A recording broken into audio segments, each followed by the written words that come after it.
Ladies and gentlemen, Boys, what's girls. cracking? How's everybody doing out there in Radioland? Radioland or Videoland. Who are we? I am Boss Battle Tim, a.k.a. TJ Combo. And you, I am Adam Ronin, a.k.a. Adam Ronin. also known as Adam Ronin. Yeah. Yep. Twitter handles, they're there if you're watching this on YouTube. There they are if not. At Boss Battle Tim or at Adam Ronin _XXIV for those of you listening as a audio podcast. Because that's kind of cool. We're giving you guys now the option to do both. Yeah. And what is this podcast? What are we doing here? So right this now? particular podcast, Mr. Combo, in case you're not aware, Yeah. if you want to know what we're talking about. Give me details. This is the Ronin Dojo. This is a fight game specific show. So basically, we're just going to talk about the news like as it comes to us, right? Yep. Because sometimes maybe it's off season, there's not anything going on, and this is going to be where we're going to talk about some fight game news, but from like a really casual approach. Yeah. Right? We want to try and make it, I think, a little more accessible to people who are new to fight games. Right? I think sometimes like you only get like expert level stuff, and you're like, I just don't know what's going on. So we're gonna kind of give this like the middle ground, right? Like where we play as a fan, we play as like casual, but also we can Aspiring competitors. Exactly. Yeah. So it'll be like a cool kind of platform for you guys to jump in and create some conversation, and also we'll give you some details along the way. Yeah. And so you were probably watching this on YouTube or you're listening to it on iTunes, your favorite podcast of choice. But also, we're going to kind of do things a little bit differently. There'll be times like this where it's normal, where it's just recorded and you can watch it. Or sometimes we'll be streaming it on our Twitch channel, twitch.tv /R24Live. If there's like a tournament or something, we'll commentate that. And that'll also go on YouTube and podcast, and you can watch it live. So there'll be a lot of different ways you can consume the Ronin Dojo. And Yep. And also our goal is to maybe even start playing with you guys a little bit more, and that would happen here as well. And it'd be the same thing where we're just playing some casual matches, doing some learning, having some fun, but also we'll be able to play with you guys and talk and tell the news while it's happening. Yeah, and that's really exciting. So I think something that might be fun is, our audience as it is probably already kind of knows who we are, but as we're expanding and new fight game players are coming in and discovering us, they probably don't know. So let's just real quick touch on like... Right, we're not exactly Daigo and Justin Wong here, right? Well, you might not be, but maybe let's just touch on real quick our history in fighting games. Like, what have we done? What do we enjoy? What's your favorite series of choice? And go from there. So just real quick, kind of like, what do you play? What's your passions fight game wise? So I guess my experience started back in the day on Sega Genesis, because I was a 90s. Genesis guy. Yep. With like your MK1, your Street Fighter 2, your Street Fighter 2 Turbo, Championship Edition, all of those. Right. That's like where everything began. What I loved. Yep. And I always played like the one-off things, like your Primal Rage. At the time, Killer Instinct was a one-off thing for a little bit. That's true. As well. Yeah. Wasn't the main popular one. Primal Rage. Yeah. That just fucking hit me right in the nostalgia feels right there. Those eternal champions and stuff. Yeah. Those level fatalities. God, that's good stuff. But I loved them both. MK always released like right around my birthday, which was super cool. It was like guaranteed that when it came out, that's what I was getting for my birthday. Yeah. But then Street Fighter, I played just nonstop throughout the year. Yep. Like just over and over again. Beat that horse. That was your thing. Beat that horse. Yeah. Yep. Bait it up. And then I was always kind of that kid that was like the best on the street, but had like no awareness that there was like a tournament scene that evolved. I don't think there even really was one back then, like, so to speak. There was like arcades that would have tournaments, but there was like arcades. There was no Evo, there was no Combo Breaker. Like in Blockbuster, right? Blockbuster used to have like video game tournaments. I mopped those. Those were free. I was like, just give me my fucking $10 gift card. And now you mop GameStop tournaments. Yep. GameStop tournaments. Those are fun now because we can just walk in and take whatever prize they give us. So I did that. And obviously, like in 2009, Street Fighter had its huge resurgence. I got back into it, Street Fighter 4. But I was just isolated. I had no idea that there was like a huge fight game community that was growing. Right. I got into it again with MKX. Yep. MKX dropped, and I was like, there's people who are playing it? Wait, competitively? Wait, there's money? Wait, there's people on Twitter? There's a whole family here. Let me in. So like I did like ESL for that stuff. Local tournaments, GameStop, free, mopped it clean. Yep. All the prize. And then I had my issues with MKX, right? I wasn't like always a huge fan, had some problems. Yep, it's a back and forth. It's a love-hate relationship with MKX. I am more on the love side just for the nostalgia's sake, but it did have some issues for sure. Right, but then when Street Fighter came around, that's when I jumped back in, went all in. I've had tournaments, Evo. Regional tournaments this year. I've had 3 majors. I did Combo Breaker, I did Evo, I did SCR. For regional stuff, I did Hyper Battle 3, I did Boss Battle, all kinds of stuff. I've tried to really get my head out there as much as possible and just keep getting my butt kicked. And that's what I think is cool, how we can bring this together, because we're casual to a point, but it also comes from two different angles, because you're on the more of the competitive side and I'm more of just the fanboy side of things. Like, I love the games, I love the stories, I love the characters, and but I'm not like super good at them. Like, as much as I want to be competitive, I just don't have the time to put into it, because you really got to put in some time. Oh, yeah, absolutely. Yeah. Mortal Kombat's my game of choice in terms of, I mean, I love Killer Instinct maybe more in terms of gameplay, but Mortal Kombat's like my favorite in terms of character franchise. I love Street Fighter, but I do have some issues with Street Fighter 5. Yeah. But we'll get into those here and there. Yeah. I'm sure that'll come up a time or two. Yeah. So my beginnings started in the 90s as well, MK1, and then I got right into MK2, and I was pretty good at MK2, still am, and I won a big tournament in MK2 back in the 90s, and I kind of just stuck with it from then. Didn't like MK3 as much just because of the, had the new run mechanics and stuff. But get your robots out of my Asian mythology type of thing, MK4 was a big fan of. Not a lot of people like that. That's like pretty black sheep there. And then I stuck with the franchise all the way through Deadly Alliance Deception. Actually, Deadly Alliance Deception days is kind of how we became friends. Yep, absolutely. Yeah. Because I was like, oh, you like Mortal Kombat? The new game's coming out. Let's come over and play. I was like, what? A person to play with? I was like, I'll go buy it right now. Yeah. Let's do it. Yeah, we played the hell out of Deadly Alliance. Yep. We played that game for like 1,000,000 hours, it felt like. We had everything. And I lost every one of those matches. Yeah. But it was fun. That was cool. That was like just hanging out on the couch with your buddy and just rumbling away. Yeah, and then it kind of stuck all the way through MK9. When they rebooted, I was all about it. And then Killer Instinct came out, and I have put in hundreds upon thousands of hours into that. And then I was right there for MKX, and I'll be right there for Injustice 2 and MK11, minus whatever issues they'll have, and we'll get into those too, probably. So that's kind of where we come from, but obviously we're going to talk about more current news, right? So, of course, if you guys have questions on any of that stuff, you can tweet us or hit us in the comments or whatever. But for now, let's talk about what's coming. Yeah, so there's a couple games on the horizon that we're excited about, but one in particular, because it's a franchise that I fell in love with for a while, then I fell out of love with it, and now it looks like I might be able to fall back in love with it. I feel like you were the same. Yep. So Tekken 7 Fated Retribution is coming to the States. Let's talk about it, because you've had some hands-on with it when you were at SCR, right? Yep. So the first time I got to see it was they had a tournament at Combo Breaker. It was there. Okay. It was a side tournament. Most of the tournaments have been free. Like, you just sign up and compete. And, I just wasn't confident enough because I haven't played Tekken in so long. Now, what's the last Tekken game you dug into? So, for me, 3 was the last one that I really put all my heart and soul into. Samesies. Loved 3. And what's funny is it feels like there's a lot of people that were kind of in the same vein. Like, a lot of people were like, man, 3 is where it peaked for me. And then there was a split. Like, you either really liked the new direction with, Tekken Tag and, 5 and 6, or you kind of left behind and you still enjoyed 3. Yeah. And maybe you played other 3D fighters like DOA or Virtual Fighter still. Yeah, do they still make Virtual Fighter games? Not that I know of. Yeah, I don't think so. Yeah. So I played Tekken 2, and Tekken 3 just for sure, yeah, nonstop. And then I stopped, and then I tried playing Tekken 6, I think it was, and I just could not get into it for some reason or another, and I just kind of wrote it off. But I'm kind of getting excited about Tekken 7. It's looking like it's kind of going back to its classical roots, with the addition of one of my favorite Street Fighter characters, which is also one of yours, as a guest fighter. I'm pretty excited. Yeah. So this one, I mean, there's been a lot of talk that people say that this one feels more like the speed of Tekken 3.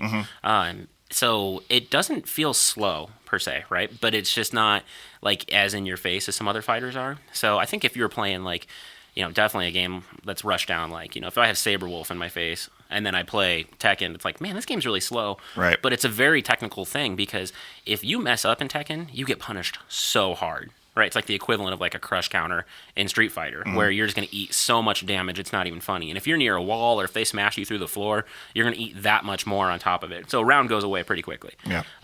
It is first of 3, so it's a slightly different format than the the and first of 2. That's how it's standard. Out of the box. Yeah, just out of the box, just like that. Interesting. So the matches, there's some really good strategy there. You can get out, you can get a lead, but if that person catches on, it's almost like an entire match plays out within a round, right? Because in MKX had this issue where they were 2 of 3, and then they switched to a 3 of 5 format because their matches are just so fast. It's like, boom, boom, boom, you're dead. Yeah. Street Fighter is now doing that with the Capcom Cup. They're switching to a 3 of Are they 5 really? format across the board for their finals. And that's because I think the matches, like, they happen so quickly. You lose so much damage that you don't have the ability to adjust, right? And when I sat down and I played Tekken for the first time, I was actually playing with some people who were, like, devoted Tekken players. Like, they went to SCR for Tekken. That's what they were there for. And SoCal, of course, has, like, an excellent Tekken scene. And like, I would get out to an early lead, and I'm like, all right, I'm feeling myself. I'm getting back into this. And it was like seconds later, they're like, I see what you're doing, and you're going to stop now. And it was like, oh. So there's going to be like a decent learning curve just trying to get into from the best out of 3 going into best out of 5 and then trying to, strategize there. Right. And because they're longer matches, like, you have more time for mind games. And I'm not saying that other fighting games don't have mind games. Like, they do, and I know somebody will misconstrue that and be like, harumph. But, like, it's because there's so much more time involved in just that one match that you're going to have some time to feel that person out, see what they're doing. And that's, of course, going to speak to, like, veteran players. Right. Because they're going to let you do whatever they want. Because they already do that, right? Have you ever played, like, a veteran player in, like, Street Fighter? The round's over in seconds, but they'll still let you do whatever you want for like 10 seconds, see what your strategy is, and then they just spank you. Yep. Download complete. Yeah. It reminds me increasing that time. It reminds me at EVO 2016, our buddy Jeff against Justin Wong. It was very much, Justin let him, felt him out for a minute, and then it was just like, boom. Yeah. And that's the difference between a casual player to me and a pro player is being able to read and Jeff is adjust. Super good. Yeah. Like, he's like, I mean, I've taken one match off of Jeff ever. And I'm super impressed with him as a player. And then I saw him play against Justin. I was like, oh, shit, that's what next level looks like. Yep. So now imagine giving even more time for him to feel him out. Like, you'll just download everything for that's top crazy. players. So lots of adjustments to be made. And then you really have to try and keep your concentration from start to finish. So it's obviously a big selling point now that Akumu from Street Fighter is going to be playable in Tekken 7 Fate of Retribution. Right. You had hands-on with Akumu? I did. Just a so I've always been a Shoto guy. Yeah. Right. Like, those are my favorite characters too. Yeah. Street Fighter. I'm all about fucking hurricane kicks and throwing fireballs and, the Shoryu life. Yep. And kicking them in the stomach, puking on the feet, type of thing. Yeah. But it felt so cool, like, to just jump into a game that I've never played before, and it's like, I've played this before because it was slower. And see, I can't picture that on how it would translate. So I'm like eating your words on that. Yeah, and it's so weird. I'm sure like a lot of people are like true Tekken players, I would imagine, or maybe even kind of upset about it because you don't have like Akuma as a Tekken player. You have Akuma as a Street Fighter player in Tekken. Like, he can jump, he can dive kick, he can, if you leave a little gap in there, like, you're going to eat an uppercut, like dragon punch right through the face. Cool. And I did that plenty of times. Like, somebody would come in, they'd rush, they'd have like maybe a break in their pressure, and I would just go back to like old school Street Fighter, and it's like, nope, just eat this. Now, how does that translate since it's 3D and with the sidestepping? To me, I feel like fireballs almost are rendered a bit useless unless they're faster because the sidestepping is just so simple. Just move out of the way of the fireball. So is his tool set as effective, would you say? Okay. Just in your time on with If it? you're full screen and you throw a fireball, it's the easiest thing in the world to do, right? Yeah. A little Hadouken comes out and you just rotate. Just out of the way. It's not even a problem anymore. But of course, both characters have the ability to rotate. So if they rotate maybe just one, you can try and pull it back into them. Interesting. That is like probably not going to happen too often, especially at full screen, and definitely hasn't happened really in any of the matches that I've watched so far. But that being said, there's now kind of like the mid-range, right? And at the mid-range, you now have to decide, am I about to rush in and see if like we're going to engage, or am I going to have to see if he's going to throw a fireball? Because now he's got an extension that's not common to 3D fighters. He throws that, and it's like, oh, you got to rotate. And as soon as you rotate, then he can make his next move. Oh, cool. So I like it. So you would be more in tune to probably use the fireball and those types of things in middle of combos. Is it? Can you still translate it into that? Like, oh yeah, Street yeah. Fighter, I mean, like, you can still pop, pop, pop, you can still do Hadouken? your straight up low kick confirm into a Hadouken, right? Like, that's still there. So classic players are going to feel really at home with that. It didn't take me any time whatsoever to understand what was going on. I just felt at home instantly. I was like, man, I got it. I'm ready to go. The excitement for me though is to actually learn Tekken again. Yeah. What do you know about roster? Is because it's already out in Japan. And explain to me, as somebody who's not super familiar with it, what's the difference between the one coming out here that compared to the one that's already out in arcades in Japan? Port? Yeah, I think it'll just get ported to console. So far, like all the tournaments have just had everything on PC.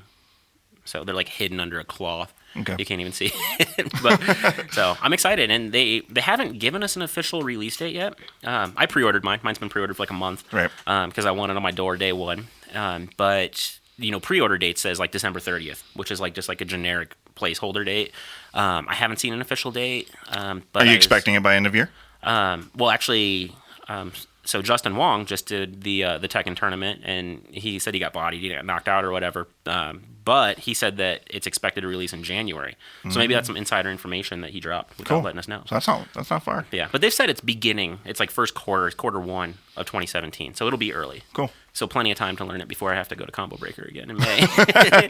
So besides Tekken, you're kind of getting into a different genre of fighters now that we haven't really played before. Right.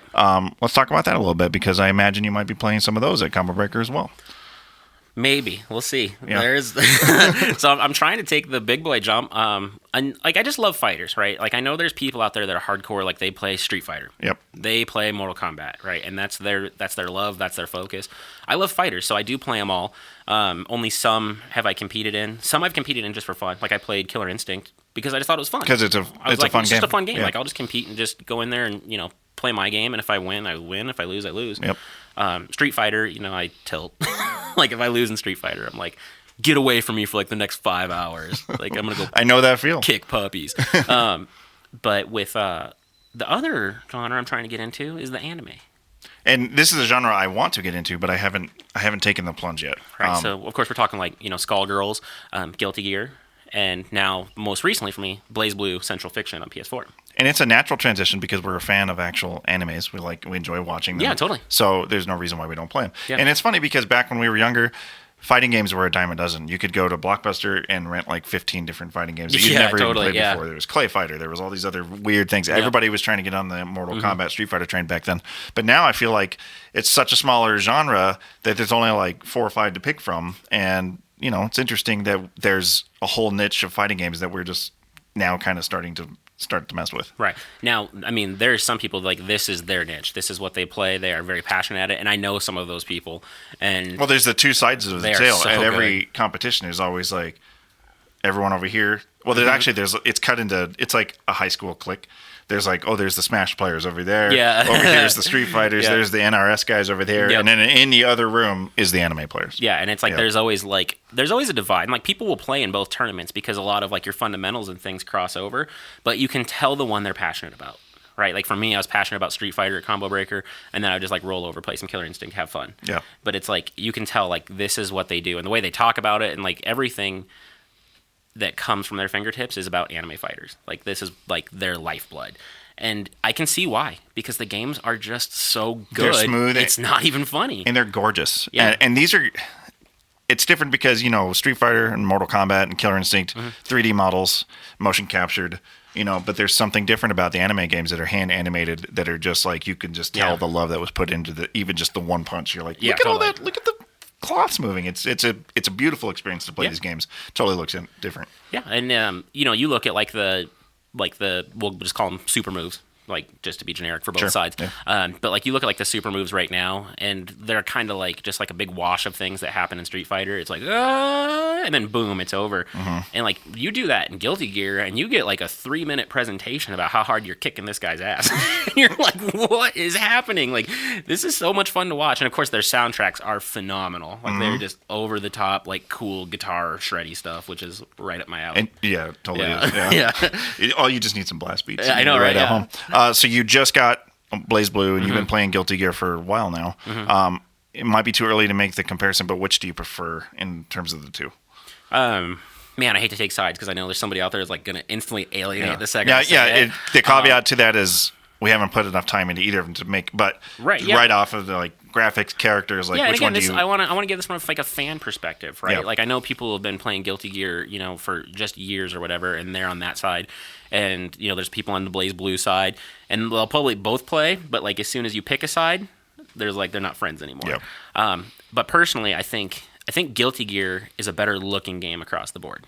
hands down, probably one of the most gorgeous anime games I've seen ever. It's just one of the most gorgeous games I've ever played. Yeah. Like, there's so many wow moments in there that I sit back and I'm just like, I can't believe that happened. And then, characters that have so many things going on screen. And when you have that many things going on screen and it's still dropping no frames and playing online perfect, I'm like, man, Axis knows how to make a video game. Yeah. I mean, they're just like on another level. So obviously when they make BlazBlue, they're still using those characters. But what's weird for me is I feel like Guilty Gear's a better game, right? Mm-hmm. Even though they're very similar, similar mechanics and such. And to the untrained eye, someone would be like, oh, I thought they were the same. Yeah, exactly. Yeah. However, I'm having a lot more fun with BlazBlue. Interesting. Yeah, which I've always wanted to play BlazBlue. Like they're always like super cheap at GameStop. Like back on even like the PS3, Xbox 360 days kind of thing. It's like I'd walk in, I'd be like, $19.99. I was like, I'm probably gonna be the only dude playing it. And then this is like my first entry into BlazBlue, and I'm like, man, this is like just it dangles the carrot. Yeah. Like every time I hit like a new combo, I'm like, man, I earned that. I feel good. All right, let's keep going. I played not this the one that was just before this. That was on PlayStation 4 and the Chrono Phantasmagoria. Yeah. That's exactly what I wanted to call it. Yeah. I played that because I was game sharing with somebody for a while and they had it. And good on them. My problem, I didn't have a problem with it, but the reason that I didn't gravitate to it more was character selections that they just didn't appeal to my taste. Like everybody was super wacky in BlazBlue, like very as deep down the rabbit hole in anime that you can get. Yeah. And I feel like that's why I might prefer Guilty Gear more once I start digging in them, just because the characters are more grounded in the things that I enjoy. Yeah. To a degree. And what's weird is like you're not the only person who said that to me, because I try and engage with as many people as I can on Twitter about this stuff, just because I love it. Like I'm enjoying it so much. I want to kind of talk to other people who have that passion, right? Yeah. And I'm talking to them about it, and they always say the same thing. They're like, man, BlazBlue characters are just so out there and crazy. And then I'm like, what are you talking about? Like, Guilty Gear has a person that's like made out of half of a fucking bed. Like, I don't understand, like where that comes from. I think they're both very similar, and again, same developer and stuff. So they're both going to have definitely a strong Japanese feel. Yeah. Which of course is also another problem with the new BlazBlue, as it has no English dub to it whatsoever. Yes, and I actually think that's awesome. A lot of people are really upset about it. No, you didn't say that. Yeah. Oh, no, you didn't say that. Hang me from the tree if you must, but I think that's super Talk cool. about unpopular opinion. Like, so I was checking it out, and I was like on their Facebook page, and everybody's like, no English dub, no buy. And I get that their voice actors in the past were really cool. I looked up some videos, I watched it. I love voice actors more than anything, because I love cartoons, and that I think voice acting is one of the most underrated talents in the world. Oh, yeah, for sure. It's just incredible. Like some of these people do. Shout out to Tara Strong, you beautiful beast. Oh, God. Oh, man. But that being said, when I play a game that has like the Japanese version of it, I tend to play like Japanese version of it. Yeah. Like I can read subtitles, guys. I don't need that. Well, but that's the representation they created. I want to see it in that way. Yeah, exactly. That's the same. It's the same for watching anime. Like I almost never watch anime in an English dub. Oh God, no! Because it's terrible, and I want to see it as it was intended to be seen. From the way it was created. It's like, I don't go see a French movie that was released in France, but watch it in English dub. Like it's not how you want to see something. And the example I used was like, I don't want to hear Rammstein in English. I want to hear it in German. Yeah. That's what it was created, and that's the artwork of what it was. Like just kind of accepted as that. And again, I know that they previously had amazing English voice actors there, and I get that that sucks to lose them, especially if you had it in the past. But don't let that deter you from playing the game and having a fun experience. Moving forward, because everybody's like, no dub, no buy, and I'm like, you're lost, dude. Move on. Mm-hmm. You're the one missing out on this, and hopefully down the road, maybe if it had good sales, maybe they'd bring on an updated English team or something. And basically, the developer said, we skipped that so that we could bring the product to you sooner. That's cool. Like, you want the soon. You want the product, skip it all together, in my opinion. I'm kind of strange, though. Like, even in Street Fighter V, I'll set all the Japanese characters to Japanese, and like Ken, I'll keep in English and stuff like that. But like Ryu, I have him in Japanese. Like, I just like, cultural accurate experiences. And I'm the same way. I'm not looking for the English version of Rammstein anytime soon. And speaking of Japanese anime games, and we kind of maybe go back to the past, there's a particular game that I myself am very passionate about, and you've played, and it's just a fantastic series from SNK, Samurai Showdown, which has kind of been lost to the ages. And I myself, Gordy, probably you, we're all kind of like, man, I really wish they'd make another Samurai Showdown game. I've talked about it on live shows several times. A couple million times it's come up. It's a reboot that I'm anxiously hoping for. Right. And there's been no word for it. Yeah, obviously SNK put their eggs in another basket because they just did KOF, KOF 14. So it looks like at this stage they're not doing anything with Samurai Showdown. Yeah, well, so Samurai Showdown, had its ups and downs. Samurai Showdown 2 was fantastic, and then 3 and 4 were like crazy over the top, like violent, samurai experiences, which were just super cool to me. And Showdown 5 was like crazy. They had fatalities. They had all kinds of stuff. It was like this. But did they speak English? Because I only want my samurais to speak English. Exactly. And then make samurais English again. And then they did a totally different thing when it goes to Samurai Showdown 6. They kind of cowered in the face of some criticism that they had. They got rid of all the violence and kind of destroyed everything that Samurai Showdown was all about. And then the series just kind of gone. Gotta stick to your roots, man. Like Mortal Kombat with no fatalities. Yeah, we saw how that played out on the Super Nintendo. Yeah. Genesis was like, give me that money. Yeah, it was like... Yeah. But then some interesting news happened on Event Hubs a day or two ago. So there are people in this world that are still passionate about some of those games that, weren't the Mortal Kombat, they weren't the Street Fighter. And some of those people also happen to make other games. Because it's true. That's their passion. People like Harada. And what does he make? Tekken. And like you guys, like if you see Harada, he's like the smoothest dude in the world. Oh, he's like a short Japanese George Clooney. He's just like got his sunglasses. Like he's always got a leather coat on. Like he is like straight from anime fucking coolness. Like he rides in like on like this like extended crotch rocket. Yeah, like he's like, man, there's lights flashing by him, and he's just like, but it's like an Akira. Yeah, it's like Akira. Yeah, and he like slides in sideways, and like he just like stands off. Doesn't like, there's no kickstand, but the bike still stands up. Yep. And he's just like, whoosh, and then it goes slow motion, and you're like, what's he gonna say? Yeah. What's he gonna say? Well, and he doesn't say a word because he's that badass. He just leaves his sunglasses on. E3 2016, he came out in full like kimono samurai pants, and I was like, this guy's cool. Yeah, dude. Funny story about that is we were at Evo. And they had like this huge Tekken statue, and he was signing autographs, he was signing free posters, and our buddy Jeff, we were talking about earlier, gets in line, and I was like, and he was in line for, dude, I saw him right at the front. I was like, what are you in line for? And he was like, he's like, Harada, he's signing posters and stuff. I was like, oh, that's super cool. I was like, wait, where's the line? And it was like, I looked, and it was just wrapped around the building. I was like, oh shit. He's like, I've been in line for 2 hours already. Second to none to the Arcade Shock line or whatever it was. Yeah, right. And I was like, oh man, I was like, I don't want to meet him that bad. So it comes Sunday, and we're at Mandalay Bay, and we're watching the Evo finals, and Mr. Adam Ronin's like, he's like, I'm gonna get a hot dog, I'm gonna go to the bathroom, I'll be right back. Like I check my phone like 20 seconds later, and it's like him and Harada taking pictures together, and he's like, look at this, I didn't have to wait at all. And I was like, oh yeah, I went out there and I got some popcorn, and I'm just stretching legs, and Harada just walks up and he's like texting, just standing there. Yeah. All these nerds just walking past him, and I was like, oh, and I was like, picture? He's like, yeah. And I was like super cool about it. Yeah. And Jeff was so salty. Yeah, he was like, what the fuck? So you didn't get a free poster out of it, but you did get the picture. I have the photo, and I have the experience here. Yep. But anyway, that personal touch, right? Just rubbed off like a little bit of magic on you. Because he was in his phone. Yeah, like as soon as he touched you, we were like, we should make a video game. Yeah.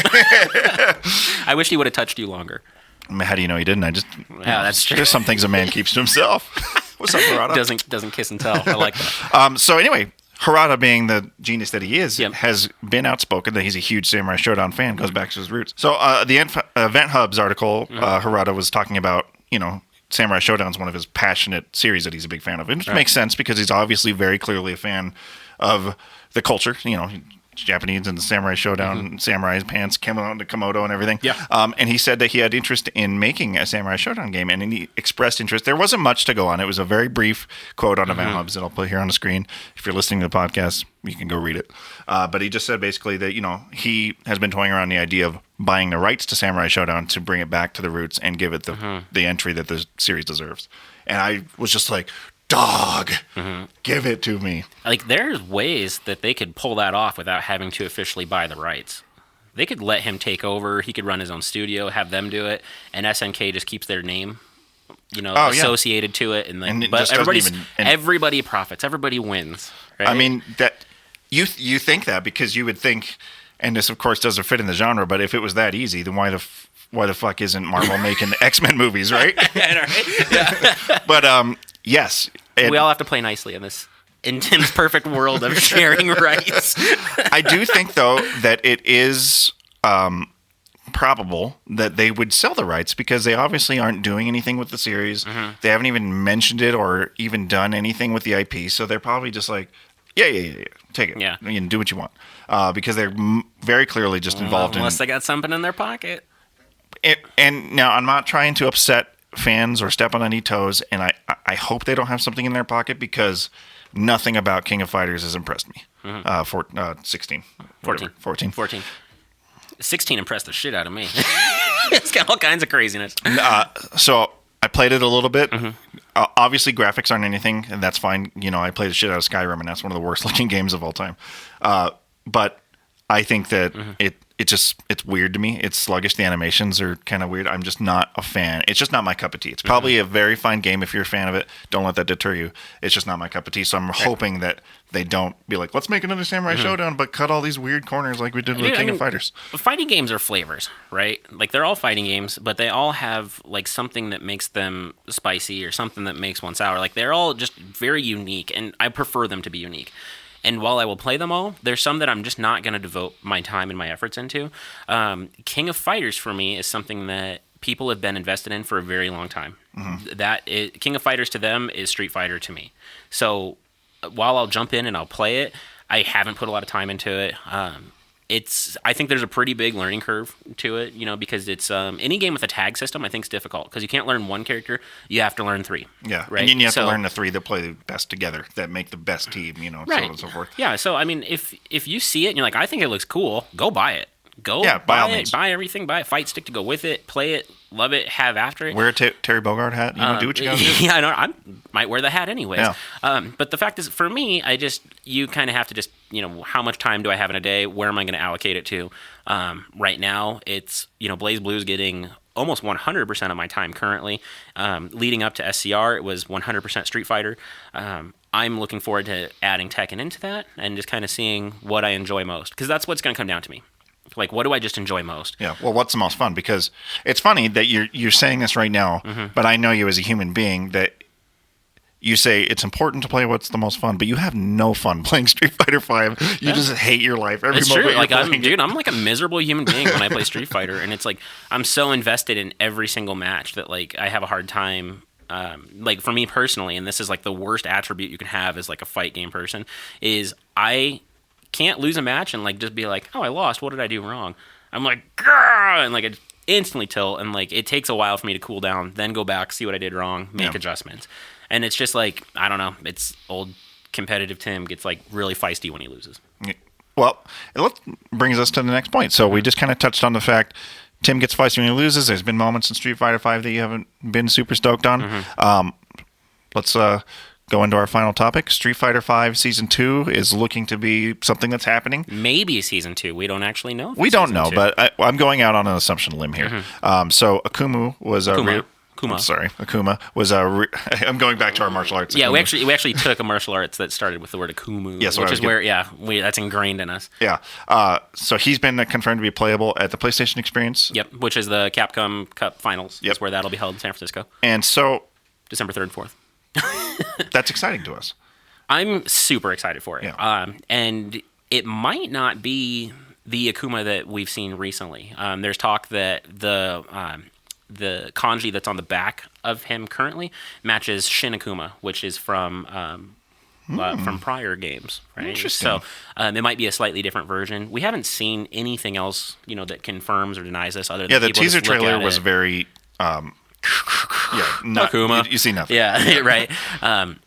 But that being said, whether it's Shin Akuma or it's what we just saw like with Street Fighter 4, I'm super excited because one, it adds another Shoto into the game, so it gives me something else that I could play with.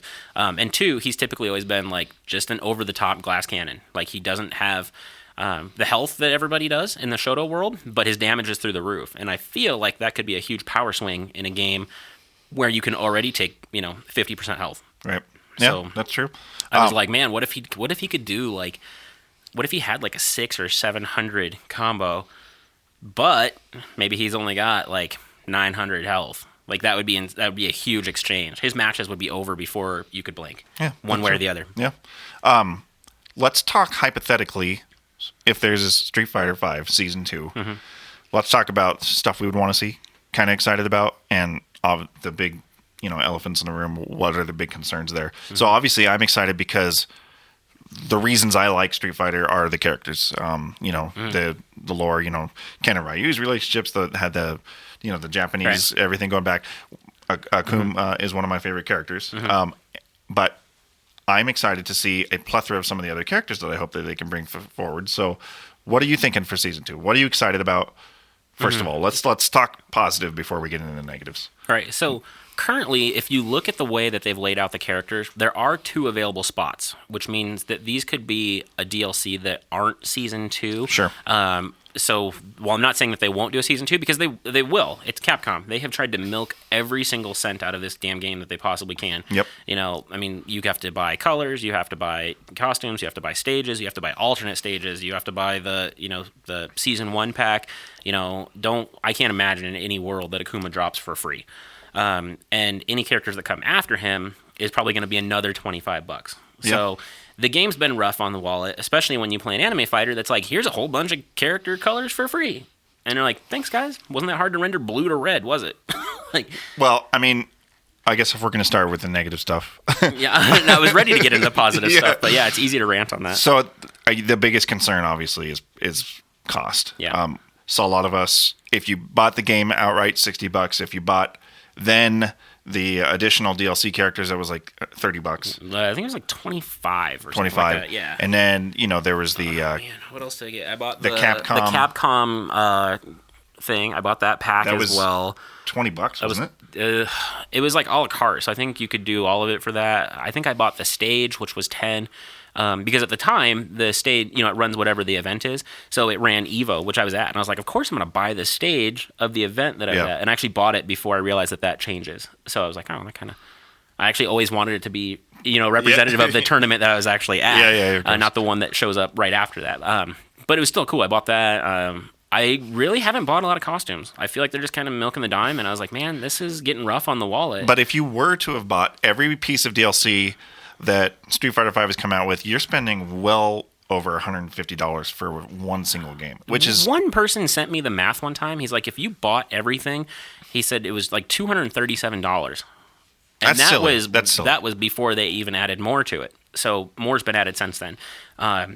Based on this trend, if there's a Season 2 and they do all these types of same things with Season 2, you're looking at like a $450 game. Yeah. That's absurd. It's getting rough on the old wallet. I know that for sure. But that being said, as long as we keep buying it, they're going to keep charging for it. So it's the old DLC conundrum. I chose to speak with my wallet. I'm not buying a lot of the stuff. Yeah. I'd rather use fucking Ryu with a white costume than buy all the other stuff. Yeah, and yes, you can earn it, but man, it's the grind. The grind is there. Yeah, it's crazy. It's and they're doing like the weekly challenge now, which gets you maybe 5,500 to 8,000 fight monies. But then it's, $80,000 to buy a color pack. And it's like, oh, man, okay, I guess let's do this for the next 10 to 12 weeks. Yeah, and it's contingent getting the monies in winning. Yeah, I mean, and they're pretty easy challenges. I think just about anybody could do them, but then you have to go do the challenges instead of practice. So for competitive players, do they even care? I doubt it. I'm not sure who that speaks to. I don't like the model at all. Yeah. But that being said, because of that, there's like a guarantee they'll do a Season 2.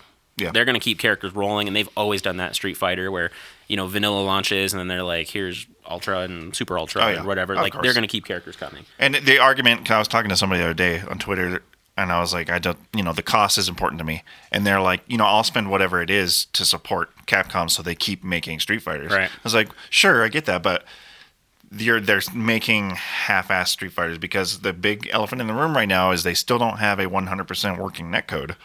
And, I feel like that has to be priority to be fixed before they move on to fluff, extra characters, costumes, stages. Why not fix what's the core game mode, And they've got, so there's 2 different teams that have built Street Fighter V. There's the DLC team, which obviously is flourishing. They're doing quite well in making all the different colors and things for people, and some of the different costumes, different Halloween costumes or whatever.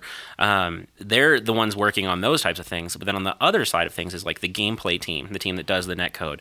And I really hope that maybe even at Capcom Cup that they announce some massive changes to the game, and those things would include the potential for Season 2, netcode updates, which like we saw with MKX going to MKXL. It took about a year, but when they adjusted, they went to a much better. It's good. They went to a much better setup. Yeah, it's really it plays really well.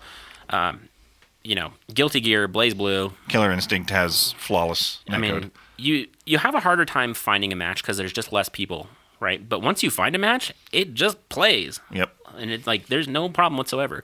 Same with Skullgirls. Skullgirls has phenomenal netcode, and if you feel like it's laggy, you can even make like graphical adjustments to it on your side, like you would as a PC, and make it better. So I still feel like Street Fighter needs to improve it, and I don't care. Like people always tweet me like, my experience is fine, and like everybody always says it like that, right? Like, my experience is fine. I don't know what your problem is. And I'm like, dude, it's like I've beaten this horse, but like I've got crazy fast internet. Everything's hardwired. I'm on Cat 6 cables. I've done everything to improve my experience, and the game just runs awful. It's just rollback laggy, and for whatever reason, I always end up fighting a dude from like Brazil.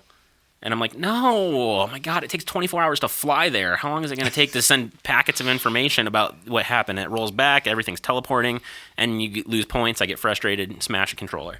And it's funny because we were playing Battlefield 1 the other night, which is just this huge graphical powerhouse. 64 players. 64 players all at once, and it was butter smooth. And I was like, and we were like, if they can put 64 players with these graphics, shooting bullets at each other, walls crumbling, buildings. This dude's on a horse, that dude's in a tank. This guy's climbing a ladder. Yeah, there's an airship crashing into the ground, but you can't make two explosions dudes everywhere. This guy's got like a cannon thing going on, and you can't make this guy punch that guy in the face. Yeah, it's ridiculous. So that's the big concern for me. I was like, because I'm not super good at Street Fighter, but I didn't want to put the time into trying to be good at it because, I can only play the computer so long because they don't have shit for an arcade mode very, very much, like compared to other games. So, if it's you expanding. They're continuing to add to it, but yeah, you're right. But if you really want to get the most out of Street Fighter, you got to hop online and compete and play against other people and, do the competitive side. You want to be the world warrior. Yeah. Right? That's like the whole thing. I want my little plane to go. There's nothing more frustrating than being in the lab for 4 or 5 hours and finally nailing what you want to do and then going online and it can't come out because the lag, the rollback, and the things that you know are supposed to be working don't work because it's a different experience. And I'll be vocal on that because I know like there's competitive players out there that are like, just deal with it. And it's like, but I'm not trying to be that hardcore competitive player from my perspective currently. I'm trying to bridge that gap between new player to casual to become competitive, right? I get that you've been, competitive for 30 years and you're like, it's the best we've ever had, deal with it. And it's like, it could be better. And for 2016, it should be better. And for a game that costs this much, it should be better. Yep. So I'd like to see that is like my number one fix. I don't care about Season 2. It could stay as it is. Fix the netcode, make it that much better. And I think the game already has expanded. Because right now I feel like there's times I can't even play online. Yeah. No, I agree. If netcode gets fixed and it's as flawless as some of its competitors, it's a whole new game. It's a whole new game. It's a whole new experience. It's a much more enjoyable experience. Right. I don't know. And then the competitive world just grows from it that much more. Because right now, Japan and SoCal have still been dominating overall because they've got, just the strongest local scenes. And then other players are, really just harsh lab monsters that are working on it solo. They're carrying it over. I'd like to see that expand into other players that can, increase their experience out of, a rural area Like, I'd love to see. I hate that word. Yeah, really. Rural. Yeah, but I'd love to see a dude who lives on a farm that can just beast and has no local scene whatsoever show up at a tournament like we just saw with Phenom. Phenom was like from like Norway or something like that, and he just showed up and just wrecked Canada Cup, and just out of nowhere. Like, people didn't expect that. He's Norway's best player. And it's like, that's really cool. Like, he was able to lab that up, and maybe he's able to play online. I don't know. I don't follow him that closely. Yeah. But I'd like to see more no names just show up and just wreck stuff. I love seeing, like, Daigo versus Takedo. That's just, that's so much fun for me to watch. But it'd be really cool to see some no name dudes just show up and just start battling. And you're like, man, okay, this game's more competitive than we thought. That is what I think will increase the tournament scene itself. Yeah. More people are like, dude, I'm beast online. I'm going to show up and wreck some people. I couldn't agree more. I think that was very well said. But if I'm a casual player and I play online and it feels like it's not working and I lose like 5 matches in a row, there's no chance I'm going to invest my money to go to a major to show how good I am, because you don't believe you are. Yeah, you don't even know. You can't say for sure. You've never been able to truly test it or judge it. Yeah. So. And of course, there's always the events where you can go and you've got a local scene, go game night and play with your friends. But sometimes, some people just don't have that option, like that dude on the farm. Mm-hmm. Yeah, absolutely. Yeah. I don't know. It's just an interesting concern, and I think that's important. It's fun to watch the evolution in the game. Yeah. It's fun to talk about it. So I guess we'll see what happens. Yeah, absolutely. But that's probably a good point to just start to wrap things down now, or up, in. Up, down, in. Both. Yeah. What do you guys think? If you are excited about Street Fighter V's future, what are your concerns? We'd love to know.